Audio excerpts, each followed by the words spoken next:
January 4, 2023, Ghana fishing.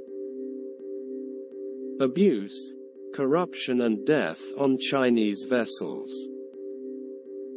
Ghanaian fishermen have told the BBC of widespread abuse on Chinese fishing vessels.